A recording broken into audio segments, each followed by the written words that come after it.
말씀 제목 따라해 보겠습니다. 여러분은 교만한 자가 아닙니다. 오늘 성령 강림주일인데 여러분 성령 세례와 성령 충만 받으셨습니까? 이 많은 사람들은 거듭난 것을 성령 세례와 성령 충만 받은 것으로 오해를 하기 때문에, 특별히 또 거듭남을 성령 세례라고 믿는 분들은 평생 살면서 성령 세례를 구하지를 않아요. 분명히 우리 주님께서는 구하는 자에게 성령을 주시지 않겠느냐.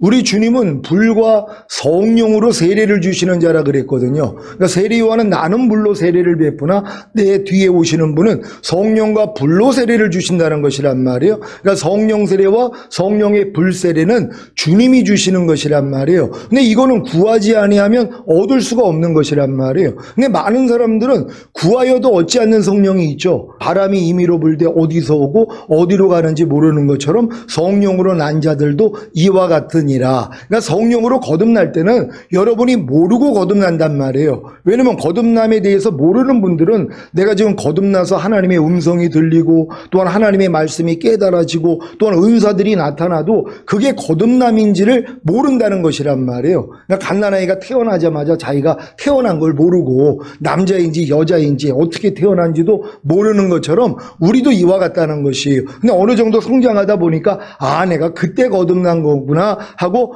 이제 인지가 되는 것이란 말이에요. 거듭났다는 건 뭐예요? 성령으로 영을 낳았을 뿐이란 말이에요. 그러니까 여러분이 죽었던 영이 살아나서 그 영 안에 하나님이 거하시는 것이란 말이에요. 근데 아직은 혼과 몸 안에는 하나님의 나라가 된 게 아니에요. 하나님이 임한 게 아니란 말이에요. 그러니까 이제 반드시 거듭난 다음에는 성령 세례를 받아서 혼의 구원을 받아야 되고, 성령 세례 받은 분들은 성령 충만을 받고 몸의 구원까지 받아야 되는 것이란 말이에요. 근데 이제 이것이 내가 성령 세례의 필요성을 가지기 전에는 하나님이 절대로 성령 세례를 안 주신단 말이에요. 그러니까 거듭난 사람들이 이제 귀신을 쫓고 선지자 노릇하고 또한 많은 권능을 행할 수 있거든요. 그래서 하나님과 이제 교통하면서 많이 성장한단 말이에요. 근데 이런 분들도 뭐예요? 결국 성령 세례의 필요성을 알기 전까지는 하나님이 성령 세례를 안 주신다는 것이. 그럼 어떤 사람들이 성령 세례의 필요성을 알까요? 내가 아무리 거듭났어도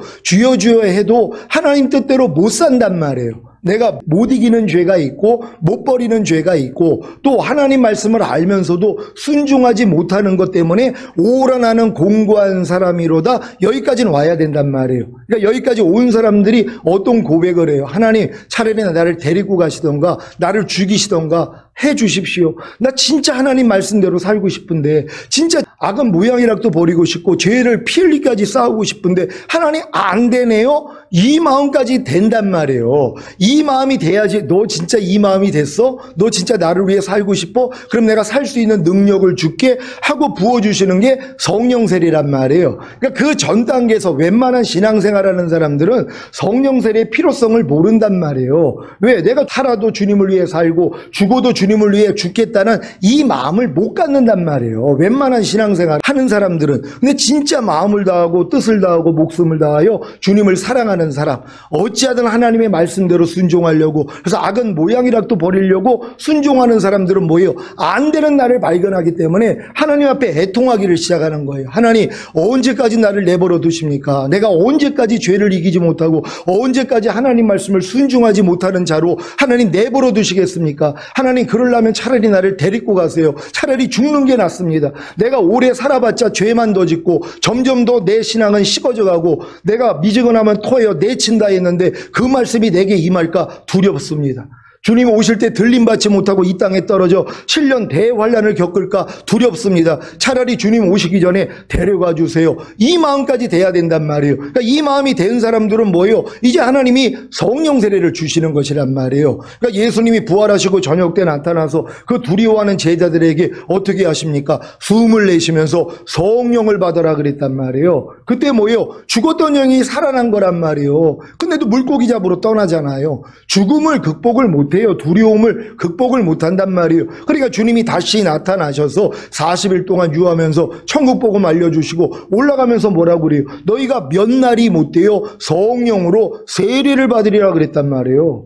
아니 분명히 저녁 때는 부활하신 날 저녁 때는 숨을 내쉬면서 성령 받으라 그랬잖아요. 아담의 코에다가 생기를 불어넣었더니 아담이 영이 생기고 영과 몸이 합체가 되면서 살아있는 혼이 된 것이란 말이에요. 근데 인간이 범죄함으로 영이 다 죽어버렸잖아요. 영이 다 죽은 상태란 말이에요. 그러니까는 모든 사람들은 혼과 몸으로 사는 거였거든요. 근데 이제 예수님이 이 땅에 오셔서 죽으시고 부활하시고 보혜사 성령님을 보내주시니까 성령으로 영을 놔준단 말이에요. 그러니까 예수님이 숨을 내쉬면서 성령을 받으라 할 때는 죽었던 영만 살아난 것이란 말이에요. 그 실력 가지고는 이 두려움을 극복을 못해서 다 떠난 거란 말이에요. 근데 결국 예수님께 그 천국 복음을 40일 동안 듣고 기다렸잖아요. 근데 500문도가 주님을 봤단 말이에요. 다 떨어져 나갔어요. 120문도만 남아있다가 오순절에 10일 있다가 이제 성령 세례와 성령 충만을 받았단 말이에요. 그때부터 뭐예요? 목숨을 내걸고 주님의 복음을 전했단 말이에요. 여러분도 똑같아요. 이러한 때가 있다는 것이에요.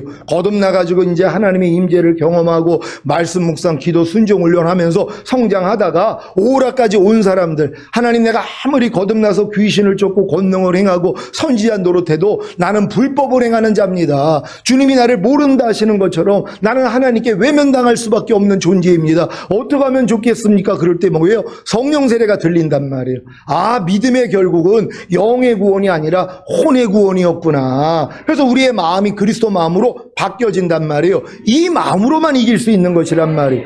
하나님은 다른 걸 원하는 게 아니에요. 여러분을 거듭나게 만든 이유도 혼의 구원을 통하여 여러분의 마음이 주님의 마음이 돼야지 하나님 뜻대로 행할 수 있단 말이에요. 왜? 여러분의 마음은 만물보다 거짓되고 심히 부패했단 말이에요. 그러니까 거듭나봤자 죽었던 영만 살아났지 여러분의 혼은 그대로란 말이에요. 그러니까 그렇게 많은 표적과 기사를 나타냈던 주의 종이 종말에 가가지고 여자한테 빠져 돈에 빠져 나중에는 뭐예요? 이단의 교주가 되잖아요. 왜 그러냔 말이에요. 분명히 거듭나가지고 하나님께 그렇게 처음에는 영광을 돌렸는데 혼의 구원을 못 받았기 때문이란 말이에요. 그러니까 여러분들도 다 주여 주여 하는 자마다 천국에 들어갈 게 아니라 아버지 뜻대로 행하는 자라야 들어가리라. 이 말씀으로 부딪힘이 있어야 된단 말이에요. 근데 많은 사람은 지금 주여 주여만 해도 이 땅에서 어떻게 살아도 다 천국 간다고 이걸 믿어버린단 말이에요. 천국이 천년왕국이 있고 영원한 천국이 있는 줄 몰라요. 이런 분들은 뭐예요? 주여 주여 해도 아버지 뜻대로 안 살잖아요. 아버지 뜻대로 사는 분은 주님밖에 없어요.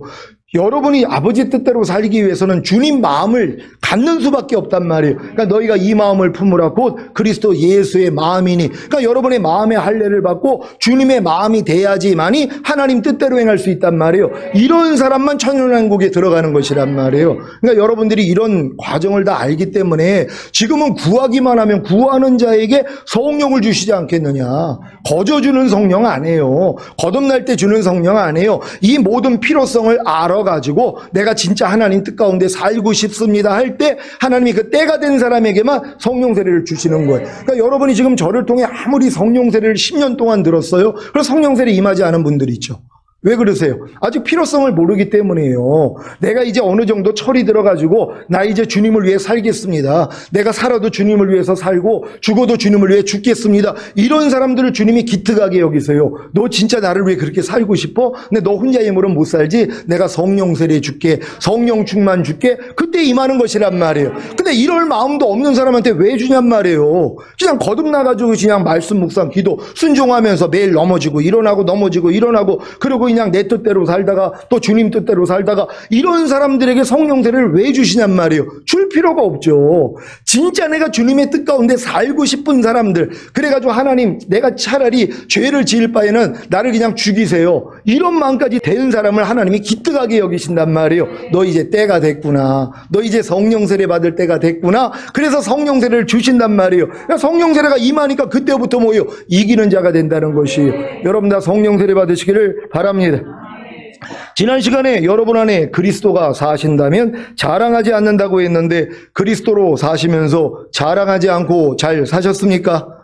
여러분이 지금 배우고 있는 사랑은 하나님의 마음과 새 마음, 곧 그리스도의 마음을 가진 여러분의 마음이 어떠하다는 것을 알게 하며 반대로 사탄의 마음이 어떠하다는 것을 알리는 내용들입니다. 사랑은 투기하는 자가 되지 아니하며 라는 말씀을 통해 하나님의 마음은 투기하지 않는 마음이고 새 마음, 곧 그리스도의 마음과 하나가 된 여러분의 마음도 투기하지 않는 마음이며 사탄의 마음은 투기하는 마음이라는 것을 알게 하십니다. 마찬가지로 사랑은 자랑하지 아니하며 라는 말씀을 통해 하나님의 마음은 자랑하지 않는 마음이고 새 마음, 곧 그리스도의 마음과 하나가 된 여러분의 마음도 자랑하지 않는 마음이며 사탄의 마음은 자랑하는 마음이라는 것을 알게 하시는 것입니다. 하나님은 성경을 통해 하나님의 마음이 어떠하다는 것을 알리시고 새 마음, 곧 그리스도의 마음과 하나가 된 여러분의 마음이 어떠하다는 것을 알리시며 또한 하나님과 반대되는 사탄의 마음이 어떠하다는 것을 폭로하십니다. 그래서 성경을 통해 하나님의 마음인 선과 진리와 의를 알게 하시고 새 마음, 곧 그리스도의 마음과 하나가 된 여러분의 마음도 선과 진리와 의이기에 선과 진리와 의를 선택하게 하시고 사탄의 마음인 악과 비진리와 불의를 알게 하심으로 여러분으로 악과 비진리와 불의를 멸하게 하시는 것입니다. 이때 가장 중요한 것은 주님이 이미 악과 비진리와 불의를 멸하시고 악과 비진리와 불의에서 여러분을 해방시키신 사실을 알고 믿는 것입니다. 그래야 여러분도 악과 비진리와 불의를 멸할 수 있기 때문입니다. 이제부터 성경을 통해 하나님의 마음과 그 마음과 하나가 된 여러분의 마음을 배우고 선택하시고 그와 반대되는 사탄의 마음을 알고 멸하는 온전한 하나님의 사람이 되시기 바랍니다. 사랑은 교만하지 아니하며 이 말씀을 통해 여러분은 무엇을 배워야 합니까? 교만하지 않는 것이 하나님의 마음이라는 사실과 그 마음과 하나가 된 여러분의 마음도 교만하지 않고 교만한 것은 사탄의 마음이라는 사실을 배우면 됩니다. 그런데 이것으로만 끝난다면 여러분에게 아무 유익이 없습니다. 교만하지 않는 것이 하나님의 마음이라는 사실과 그 마음과 하나가 된 여러분의 마음도 교만하지 않고 교만한 것은 사탄의 마음이라는 사실을 다 아십니까? 그렇다면 이제부터는 아는 사실을 실천으로 옮겨 교만하지 않는 하나님의 마음을 선택하고 교만한 사탄의 마음을 멸하는 데까지 가야 합니다. 이것을 이루기 위해서 가장 중요한 것은 주님이 교만을 멸하시고 교만에서 여러분을 해방시키신 사실을 알고 믿는 것입니다. 그래야 여러분도 교만을 멸할 수 있기 때문입니다. 교만이 무엇입니까? 국어사전의 뜻은 잘난 체 하는 태도로 상대를 무시하고 겸손함이 없이 건방진 것입니다. 우리가 범하는 모든 죄의 시작이 사탄이라는 사실을 아십니까? 이 사실을 알게 하시고자 하나님은 사람에게 율법을 주셨습니다. 율법은 사탄의 정체를 알고 심판하라고 주신 것입니다. 그런데 죄의 권능은 율법이라고 사탄은 도리어 사람들에게 율법을 범하게 함으로 곧 죄를 짓게 함으로 자기 종으로 삼아 다 사망에 이르게 한 것입니다. 하지만 때가 이름에 성자 하나님이 육신의 몸으로 이 세상에 오셔서 죽으심으로 죄와 사탄을 심판하시고 부활 승천하심으로 생명을 주시는 영이 되신 후에 주 예수를 믿고 죄사함과 의롭다함을 얻은 성도들에게 성령님을 보내심으로 거듭나게 하시고 성령 세례받게 하시고 성령 충만받게 하심으로 거듭난 영과 혼과 몸 안에 오셔서 성도와 함께 죄와 사탄을 심판하고 멸하시는 것입니다.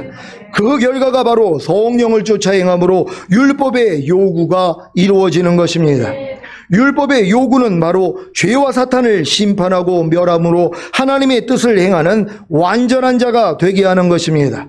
그러므로 이제 교만이 죄와 사탄이라는 사실만 인정한다면 우리는 주님과 함께 교만을 심판하고 멸할 수 있습니다.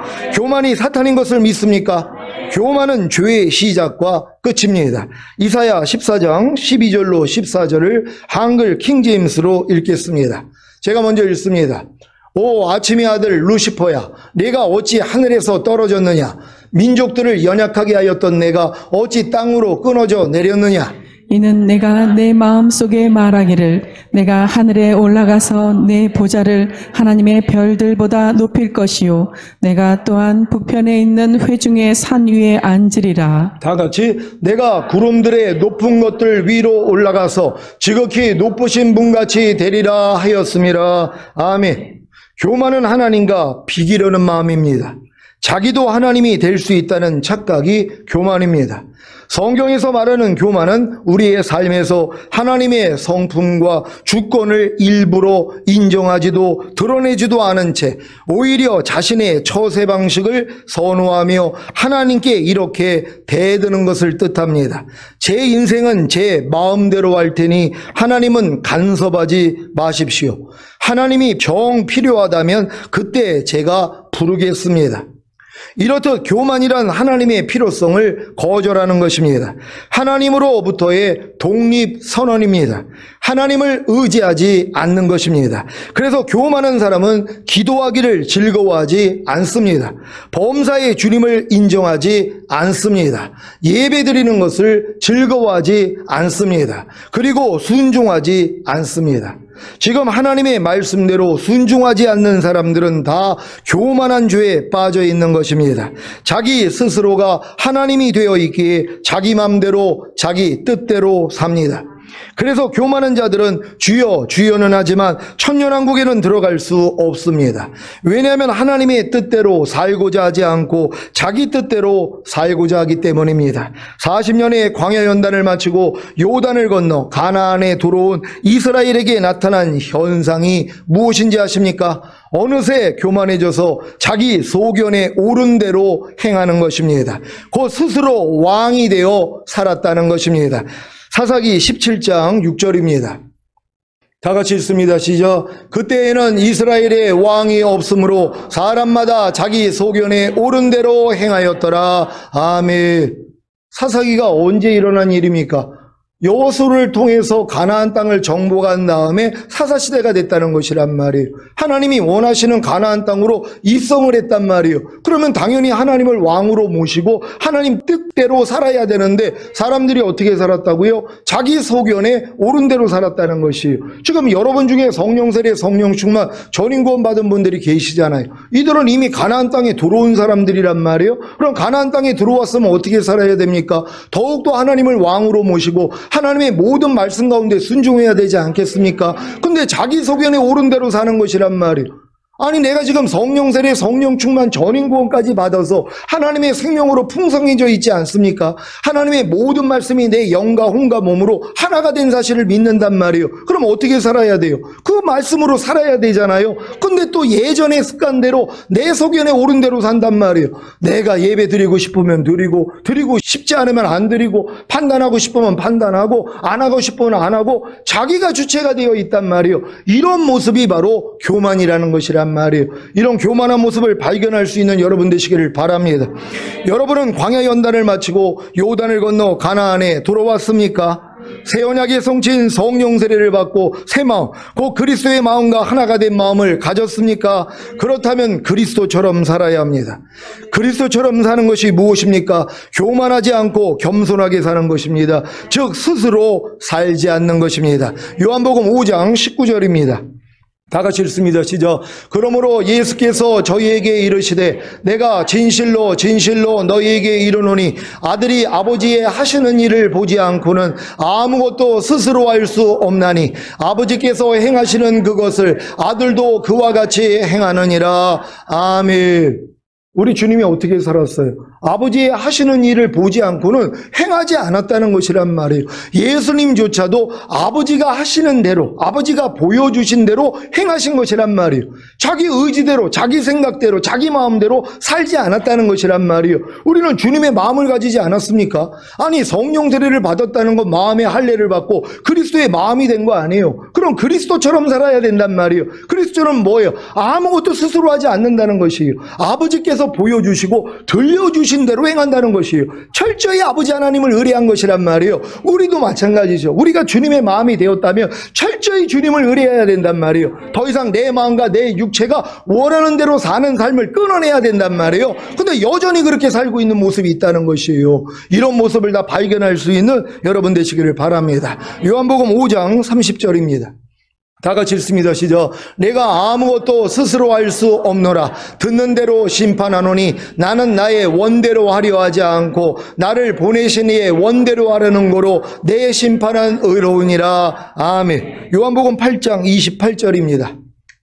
다 같이 읽습니다. 시작. 이에 예수께서 가라사대 너희는 인자를 든 후에 내가 그인 줄을 알고 또 내가 스스로 아무것도 하지 아니하고 오직 아버지께서 가르치신 대로 이런 것을 말하는 줄도 알리라. 아멘.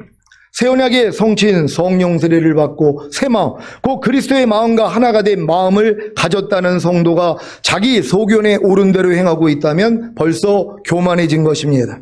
아니, 교만한 사탄에게 속아 교만한 사탄의 마음을 멸하지 않고 있는 것입니다. 그리스도의 마음이 무엇입니까? 하나님과 동등됨을 취할 것으로 여기지 않고 자기를 낮추시고 십자가에서 죽기까지 복종하신 것입니다. 여러분도 지금 번데기 상태에 들어와가지고 죽기까지 복종하시는 분들이 계십니까? 주님과 똑같지 않는 내 생각, 감정, 의지, 양심, 말과 행동을 다 죽이기를 원하는 분들이 계십니까? 이런 결단을 했기 때문에 번데기 상태로 들어온 거 아니에요. 이런 분들은 교만해질 수가 없다는 것이란 말이에요. 근데 내가 번데기 상태에 들어왔음에도 불구하고 이 일을 안 한단 말이에요. 아니, 주님과 똑같지 않는 모든 걸 멸해버려야 되잖아요. 이 일을 해야 되는데 이 일을 안 하고 나는 지금 부자라 부유하여 부족한 것이 없다 이러고 있는 분들이 있는 것이란 말이에요. 여러분 철저히 자신을 돌아볼 수 있는 여러분 되시기를 바랍니다. 빌립보서 2장 5절로 8절입니다. 제가 먼저 읽습니다. 너희 안에 이 마음을 품으라. 곧 그리스도 예수의 마음이니 그는 근본 하나님의 본체시나 하나님과 동등됨을 취할 것으로 여기지 아니하시고 오히려 자기를 비어 종의 형체를 가져 사람들과 같이 되었고 사람의 모양으로 나타나셨음에 자기를 낮추시고 죽기까지 복종하셨으니 곧 십자가에 죽으심이라. 아멘. 사랑하는 시온의 성도 여러분, 사랑은 교만하지 않습니다. 교만은 사탄입니다. 교만은 스스로 하나님이 되어 사는 것입니다. 여러분 안에 스스로 하나님이 되어 사는 모습은 있지 않습니까? 스스로 하나님이 되어 사는 모습이란 그리스도의 마음이 아닌 자기 마음으로 곧 자기 마음이 원하는 대로 사는 것입니다. 짜증내고 싶으면 짜증내고 불평하고 싶으면 불평하고 쉬고 싶으면 쉬고 놀고 싶으면 놀고 가고 싶으면 가고 가기 싫으면 안 가고 하고 싶으면 하고 하기 싫으면 안 하고 이것이 자기가 스스로 하나님이 되어 사는 모습입니다. 스스로 하나님이 되어 사는 사람은 자기 위에 권세가 없습니다. 그러니 아무에게도 복종하지 않습니다. 질서도 없고 위에 있는 권세에 복종할 수도 없습니다. 그러니 윗사람의 의견을 묻는 법도 없습니다. 그냥 통보할 뿐입니다. 자기가 하나님인데 누구에게 의견을 묻습니까? 아무에게 간섭받지도 않고 자기가 원하는 대로 살 뿐입니다. 이것뿐이겠습니까? 스스로 하나님이 되어 사는 사람은 심판자의 자리에 앉아 판단과 정죄를 일삼습니다. 이들의 특기는 모든 사람에게 꼬리표를 붙인다는 것입니다. 자기의 마음과 생각이 기준이 되어 상대에게 저 사람은 게으른 사람, 미련한 사람, 예의가 없는 사람, 지조가 없는 사람, 멍청한 사람, 간사한 사람, 욕심이 많은 사람, 성질이 못된 사람, 불효하는 사람, 끈기가 없는 사람, 말이 많은 사람, 피곤한 사람, 실없는 사람, 거짓말 잘하는 사람, 언행일치가 안 되는 사람, 남이 얘기하는 것을 좋아하는 사람, 주책 없는 사람 등등의 꼬리표를 붙입니다. 다른 사람에게 꼬리표를 붙이는 그 사람은 자신이 스스로 하나님이 되어 있는 것을 모르는 것입니다. 자신이 하나님이 아닌데, 그래서 완전하지 않은데 어떻게 상대에게 꼬리표를 붙일 수 있단 말입니까? 그래서 상대에게 꼬리표를 붙이는 사람은 교만해져서 스스로 하나님이 된 것입니다. 고린도전서 4장 5절을 한글 킹제임스로 읽겠습니다. 다 같이 읽습니다. 시작. 그러므로 때가 이르기 전 주께서 오시기까지는 아무것도 판단하지 말라. 주께서 어두움에 감춰진 것들에 빛을 비추시고 마음의 의도들을 나타내시리라. 그때서야 하나님께로부터 각 사람이 칭찬을 받으리라. 아멘. 주께서 오시기까지 아무것도 판단치 말아야 하는 이유가 무엇입니까? 주님만이 어두움에 감춰진 것들에 빛을 비추시고 마음의 의도들을 나타내실 수 있기 때문입니다. 믿습니까? 그렇다면 주께서 오시기까지 아무것도 판단치 마십시오. 주께서 오시기까지 아무것도 판단치 않기 위해서는 먼저 상대나 환경에게 붙인 꼬리표를 떼십시오. 여러분의 눈으로 보고 귀로 들을 때 나오는 판단들이 아니면 문득 마음에서 나오는 판단들이 거반 상대나 환경에게 붙인 꼬리표에서 나온다는 사실을 아십니까? 상대나 환경에게 붙인 꼬리표로 인해 오해와 다툼이 일어나지 않습니까? 그리고 스스로 마음이 상하지 않습니까? 제발 상대나 환경에게 붙인 꼬리표를 떼십시오. 상대나 환경에게 붙인 꼬리표를 떼기 전에는 상대나 환경을 새 마음, 곧 그리스도의 마음과 하나가 된 마음으로 볼 수 없습니다. 저는 이제야 상대나 환경에게 꼬리표를 붙인 것이 제 육신의 잣대대로, 즉 제 생각과 감정대로 상대나 환경을 판단한 것임을 알았습니다. 그래서 이것들이 제 모든 이론이 되고 하나님을 아는 것을 대적하여 높아진 것들이 되어 저를 교만하게 만든 것입니다. 제가 이 꼬리표를 이게 붙인 것 중에 또 잘 붙이는 게, 저분은 예배 시간에 꼭 좋은 분이야 하는 꼬리표를 가지고 있어요. 근데 이 꼬리표가 계속 깊어지는 거예요. 왜요? 볼 때마다 또 좋은 모습을 보니까 이게 확정이 돼요. 그럼 그 사람을 볼 때마다 아, 저분은 예배 시간에 좋은 분 하고 이게 결정이 돼 있단 말이에요. 이게 꼬리표란 말이에요. 이 꼬리표를 내가 가졌기 때문에 마귀가 계속 역사하는 거예요. 내가 만약에 용서해주고 그분은 그런 분이 아니야, 하나님이 거기서도 이미 해방시켰어, 그분은 그걸 멸할 거야, 내가 이렇게 봐준다면 뭐예요? 그분도 뭐예요? 예배 시간에 졸지 않을 거란 말이에요. 근데 이걸 계속 제가 꼬리표를 붙여주면서 볼 때마다 그걸 더 확증하고 있단 말이에요. 이런 모습들이 얼마나 많이 있냔 말이에요. 아유, 저 사람은 미련한 사람이야. 한번 꼬리표 붙이죠. 그 다음부터는 미련한 것만 보여요. 그 사람의 말과 행동이 다 미련해 보여요. 그러니까 뭐예요? 나를 또 옳다해요. 역시 저 사람은 미련해. 그러나 그분은 무슨 행동을 해도 미련하게 보이는 거예요. 이게 꼬리표예요. 나 때문에 그분이 더 미련해지는 거예요. 왜? 내가 그 미련함을 내가 용서해주고 하나님이 이 미련한 죄도 이미 멸해주시고 해방시켜주시니 감사합니다. 저분도 저 미련함에서 벗어나게 해주세요. 아니, 이렇게 내가 기도해줬더라면 내가 빈평안히 상대에게 갈 거 아니에요. 그 안에 있는 마귀를 내가 대적해주면은 그 다 떠나갈 거 아니에요. 그걸 안 하고 계속 꼬리표만 붙이고 있는 거예요. 저 사람은 말이 많은 사람이야. 그러면 뭐예요? 볼 때마다 말만 하고 있어요. 그러니까 계속 굳혀져요. 아, 저 사람은 역시 말이 많은 사람이야. 내가 꼬리표를 붙인 거예요. 마귀가 계속 역사하는 거예요. 나 때문에 그렇게 되고 있는 거란 말이에요. 내가 이 꼬리표를 떼고 하나님 저 말 많은 것도 하나님이 멸해주시고 해방시켜주신 사실을 믿습니다. 저분도 이기는 자가 되게 해주세요. 저분을 축복합니다. 저분을 용서합니다. 내가 해줬더라면 하나님이 역사했는데 이걸 내가 방해하고 있었단 말이에요. 여러분 주변에 변해하지 않는 사람들이 있습니까? 왜 그러냔 말이에요. 여러분이 꼬리표 붙였기 때문이란 말. 이 사람은 도저히 변화되지 않을 사람, 이 사람들은 하나님의 말씀이 씨가 먹히지 않는 사람, 여러분이 꼬리표 붙여놨단 말이에요. 변화받지 않습니다. 그러니까 여러분들이 뭐예요? 떼줘야 되는 것이란 말이에요. 꼬리표를 다 뗄 수 있는 여러분 되시기를 바랍니다. 그러면 주님의 마음으로 보게 돼 있단 말이에요. 주님의 마음이 얼마나 아름다운 마음입니까? 이 마음으로 상대를 볼 수 있다는 거. 그러면 여러분의 말과 행동이 뭐예요? 사랑의 말과 행동이 나갈 거 아니에요. 상대가 감동을 받는단 말이에요. 그래서 상대가 변화된다는 걸 믿는 여러분 되시기를 바랍니다. 제가 무엇이간데 상대나 환경을 판단합니까? 제 육신의 잣대가 완전치도 않으면서, 제 생각과 감정이 완전치도 않으면서 어떻게 상대나 환경을 판단한 것입니까? 교만했기 때문입니다.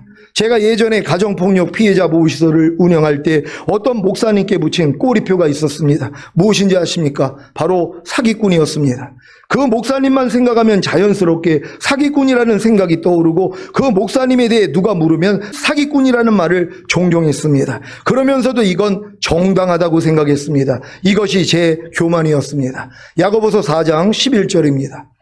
다 같이 읽습니다. 시작. 형제들아, 피차에 비방하지 말라. 형제를 비방하는 자나 형제를 판단하는 자는 그 율법을 비방하고 율법을 판단하는 것이라. 내가 만일 율법을 판단하면 율법의 준행자가 아니요 재판자로다. 아멘. 지금까지 살아오면서 사람에 대해, 환경에 대해, 일에 대해 붙인 꼬리표를 다 떼십시오.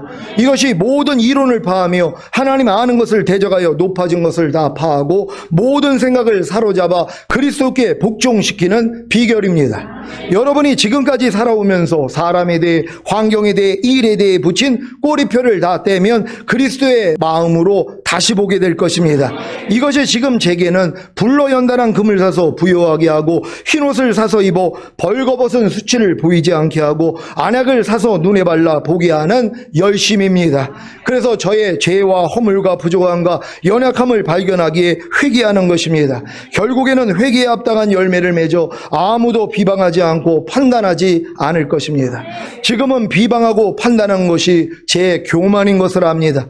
예전에는 비방하고 판단하는 것이 그저 제 죄와 허물과 부족함과 연약함으로만 알았는데 지금은 아닙니다. 이것이 교만입니다.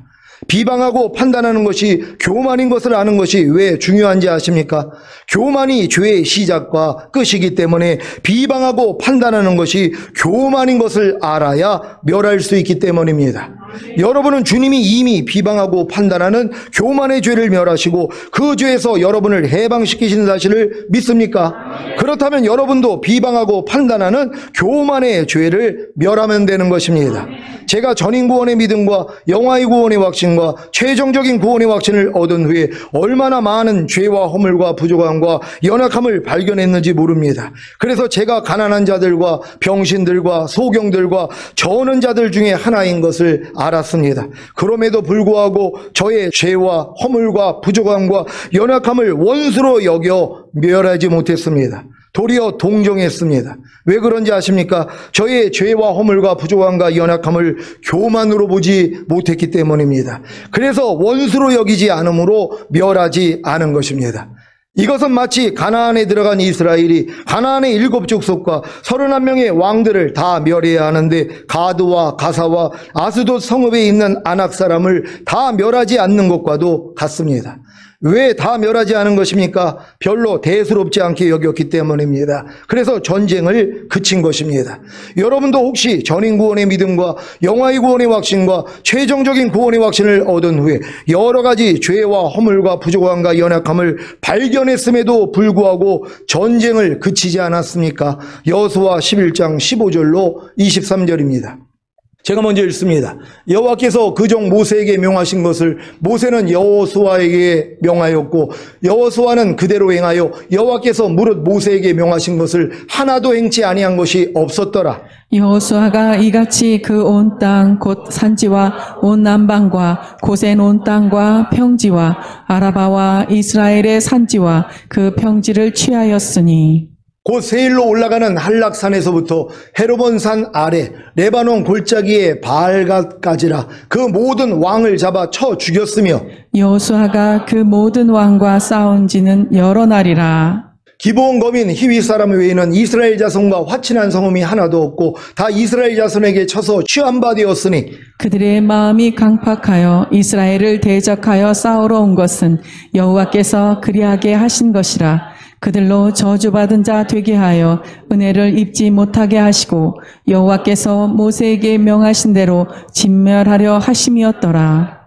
그때 여호수아가 가서 산지와 헤브론과 드빌과 아낙과 유다 온 산지와 이스라엘의 온 산지에서 아낙 사람을 멸절하고 그가 또 그 성읍들을 진멸하였으므로 이스라엘 자손의 땅 안에는 아낙 사람이 하나도 남음이 없고 가사와 가드와 아스도데만 약간 남았었더라. 다 같이 이와 같이 여호수아가 여호와께서 모세에게 이르신 말씀대로 그 온 땅을 취하여 이스라엘 지파의 구별을 따라 기업으로 주었더라. 그 땅에 전쟁이 그쳤더라. 아멘.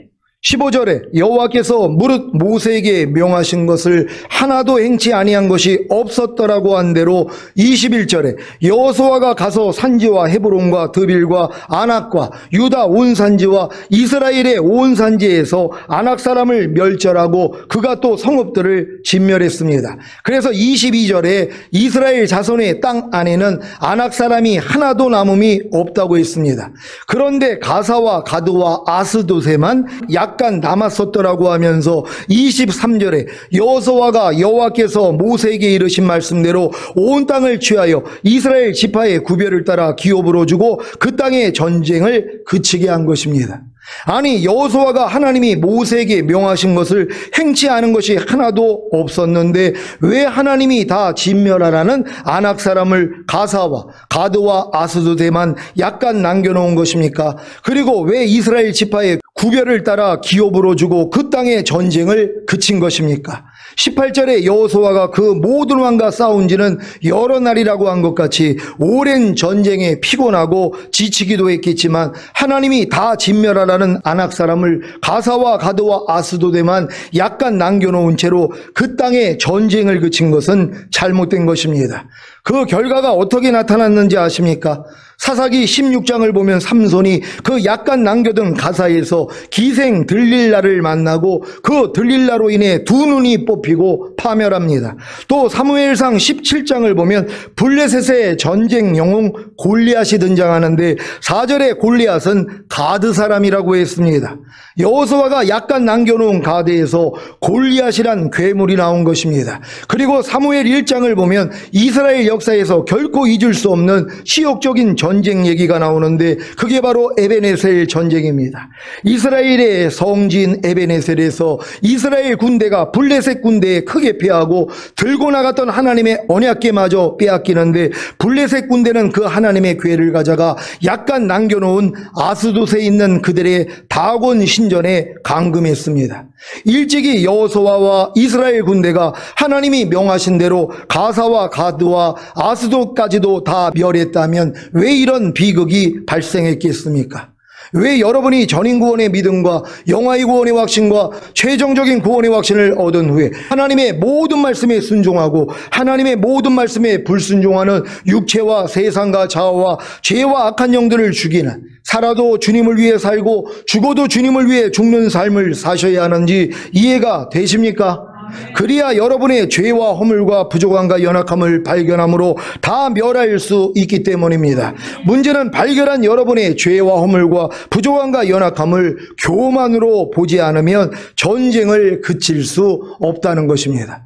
여러분들이 지금 번데기 상태에 들어온 분들이 의외로 많이 계시단 말이에요. 전인 구원을 받고 영화의 구원의 확신과 최종적인 구원의 확신을 가졌단 말이에요. 그럼에도 불구하고 여러분의 부족함이 있지 않습니까? 주님과 똑같지 않는 여러분의 생각, 감정, 의지, 양심, 말과 행동이 더 많이 발견된단 말이에요. 근데 발견됨에도 뭐예요? 전쟁을 그쳐버렸단 말이에요. 아이 뭐 이 정도야? 이러고 있는 우리의 모습이 있단 말이에요. 이게 바로 뒤돌아보는 것이란 말이에요. 이거를 버리기 위한 열심을 내야 되는데 지금 뒤돌아보게 만들기 위해서 마귀가 역사하는 것이란 말이에요. 가나안 땅에 들어간 여호수아도 마찬가지죠. 다 진멸했으면 하나님이 미리 왕보를 보내주고 너희가 발바닥으로 밟는 땅 다 준다고 그랬단 말이에요. 근데 왜 남겨놓냔 말이에요. 그리고 왜 전쟁을 그칩니까? 그치면 안 되죠. 하나님은 다 멸해라고 했으니까. 그러니까 미약하니까 남겨놨던데 거기서 뭐예요? 골리앗이 나온 거 아닙니까? 삼손의 눈을 뽑아버린 거 아닙니까? 언약궤를 뺏어가 버렸단 말이에요. 이런 수치를 겪는단 말이에요. 여러분이 그래서 전인 구원 받은 다음에 영화의 구원의 확신과 최종적인 구원의 확신을 가진 다음에 수치를 겪어야 되는 것이란 말이에요. 여러분들이 진정으로 부족함을 봐야 된다는 것이에요. 그래서 전인 구원까지 온 분들에게 하나님이 네가 공고한 것과 가련한 것과 가난한 것과 눈먼 것과 벌거벗은 것을 알지 못하는도다 하고 말씀하시는 거 아닙니까? 그래서 깨달아야 된다는 것이란 말이에요. 야, 내가 주님과 똑같지 않으면서도 내가 주님의 말씀대로 아직도 순종하지 못하고 있으면서도 이렇게 지금 만족하고 있고 전쟁을 그쳤구나. 이걸 깨달아야지 뭐요? 전쟁하게 된다는 것이에요. 이 싸움을 다 할 수 있는 여러분 되시기를 바랍니다. 항상 기뻐하지 않는 죄와 허물과 부족함과 연약함이 교만으로 보이십니까? 이것을 교만으로 보아야 멸할 것 아닙니까? 제가 여지껏 제가 항상 기뻐하지 못하는 죄를 매일 발견해요. 그래 발견할 때마다 그래 이게 내 죄와 허물과 부족함과 연약함이지 하고 뭐예요? 천천히 싸웠단 말이에요. 근데 하나님이 이걸 보여주신 거예요. 그게 교만이라는 거예요. 아니 하나님이 항상 기뻐하라 그랬으면 무조건 아멘 해야 될 거 아닙니까? 근데 내가 뭐예요? 지금 거스리고 있단 말이에요. 아유 그래도 하나님 이 정도만 하면 됐죠. 어떻게 사람이 항상 기뻐합니까? 이게 얼마나 지금 교만해진 모습입니까?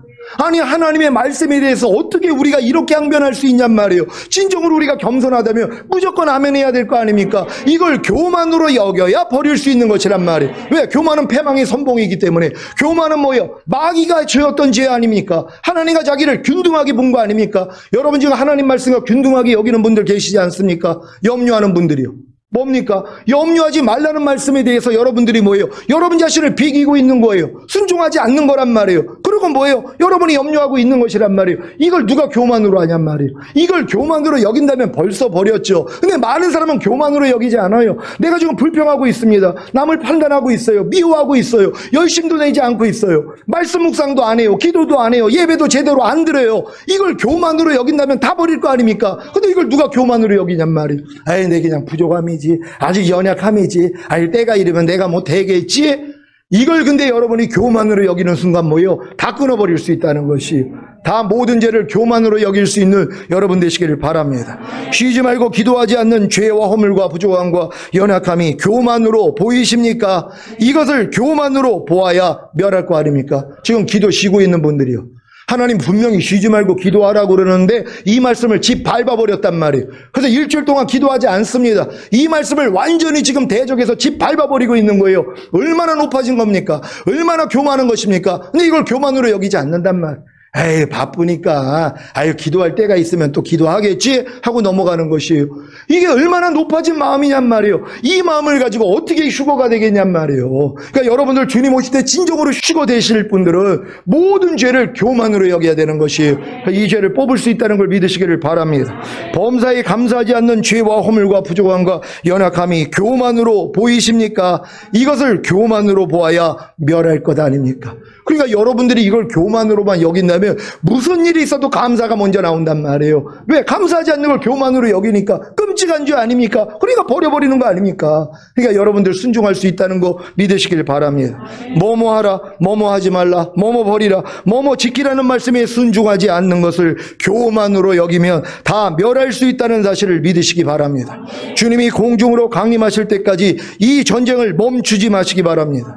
사랑하는 시온의 성도 여러분, 새 언약의 성취인 성령 세례를 통해 새 마음, 곧 그리스도의 마음과 하나가 된 마음을 가진 여러분이 이미 교만하지 않는 주님의 사랑이라는 사실을 믿습니까? 하나님은 사랑이시고 이 사랑이 여러분 안에 거하시는 그리스도이시기에 그리스도의 마음을 가진 여러분도 사랑입니다. 그래서 그 사랑이 교만하지 않는 것을 알기 때문에 교만하지 않는 사랑을 자신과 상대와 환경과 하나님에 대해 나타내야 합니다. 이때 비로소 자신과 상대와 환경과 하나님에 대해 교만한 자신의 죄와 허물과 부족함과 연약함이 드러나는데 이것을 주님이 멸하시고 이 모든 것에서 자신을 해방시키시는 사실을 믿음으로 자신과 상대와 환경과 하나님에 대해 교만한 자신의 죄와 허물과 부족함과 연약함을 다 멸하는 것입니다. 그래야 교만하지 않는 사랑이 자신과 상대와 환경과 하나님에 대해 나타납니다. 죽음이 없이는 부활이 없는 것 같이 이렇게 교만한 자신의 죄와 허물과 부족함과 연약함을 죽이지 않으면 교만하지 않는 사랑이 자신과 상대와 환경과 하나님에 대해 나타날 수가 없습니다. 이미 교만하지 않음과 하나가 된 여러분의 교만하지 않음이 자신과 상대와 환경과 하나님에 대해 나타나기 위해서는 대부분 4가지 단계를 거쳐 5번째 단계에 이르러야 합니다. 첫 번째 단계는 하나님의 사랑은 교만하지 않는다라는 말씀을 배워서 알았지만 전혀 순종하지 않는 것입니다. 두 번째 단계는 하나님의 사랑은 교만하지 않는다라는 말씀을 배워서 알았기 때문에 순종하려고 노력하는 것입니다. 세 번째 단계는 하나님의 사랑은 교만하지 않는다라는 말씀을 배워서 알았기 때문에 순종하려고 노력하지만 도저히 순종하지 못하는 자신으로 인해 절망하는 것입니다. 네 번째 단계는 하나님의 사랑은 교만하지 않는다라는 말씀을 배워서 알았기 때문에 순종하려고 노력하지만 도저히 순종하지 못하는 자신으로 인해 절망한 후에 자신이 이미 성령 세례를 통해 그리스도의 마음이 되었기에 하나님의 사랑과 하나가 되었고 그로 인해 자신이 이미 교만하지 않음이라는 사실을 깨닫는 것입니다. 여기까지 이르면 이미 자신과 하나가 된 교만하지 않음이 자신과 상대와 환경과 하나님에 대해 나타나게 하는 노력을 시작합니다. 이때 필연적으로 나타나는 현상이 무엇이라고 했습니까? 성령 세례를 받기 이전에 경험했던 하나님의 사랑은 교만하지 않는다라는 말씀을 배워서 알았기 때문에 순종하려고 노력했지만 도저히 순종하지 못하는 자신으로 인한 절망입니다. 왜 여러분이 성령 세례를 받고 새 마음, 곧 그리스도의 마음과 하나가 된 마음을 가졌음에도 불구하고 성령 세례를 받기 이전에 경험했던 하나님의 사랑은 교만하지 않는다라는 말씀을 배워서 알았기 때문에 순종하려고 노력했지만 도저히 순종하지 못하는 자신으로 인해 절망했던 경험을 또다시 하는 것입니까? 이 절망을 통해 하나님의 말씀에 순종하지 못하도록 역사하는 악한 영들의 표출인 죄들이 여러분 몸 안에 거하고 있다는 것을 가르치시는 것입니다. 그래야 여러분 몸 안에 거하는 하나님의 말씀에 순종하지 못하도록 역사하는 악한 영들의 표출인 죄들을 발견함으로 쫓아낼 수 있기 때문입니다. 여기까지 이르러야 비로소 하나님의 사랑은 교만하지 않는다가 실제가 되고 자신의 생명이 되었기에 그냥 나타나는 것입니다. 이것이 5번째 단계입니다. 하나님의 사랑은 교만하지 않는다는 말씀에 대해 4가지 단계를 거쳐 5번째 단계에 이르러 풍성한 생명을 얻고 풍성한 생명인 교만하지 않는 하나님의 사랑을 자신과 상대와 환경과 하나님에 대해 마음껏 나타내시기를 예수 그리스도의 이름으로 축원합니다. 기도하겠습니다. 오늘 선포된 말씀을 통하여 여러분 자신이 얼마나 우리의 삶 가운데서 교만했는지 여러분 자신을 발견했을 것입니다. 하지만 이런 이 교만한 모습은 이미 예수와 함께 죽었다는 것이에요. 그래서 우리는 이미 교만하지 않는 자가 된 것입니다. 하나님 삶 가운데 우리의 교만한 모든 모습을 다 멸하기를 원합니다. 그래서 교만하지 않는 하나님의 사랑이 내 삶을 통해 마음껏 나타나게 해달라고 주여 한번 외쳐 기도합니다.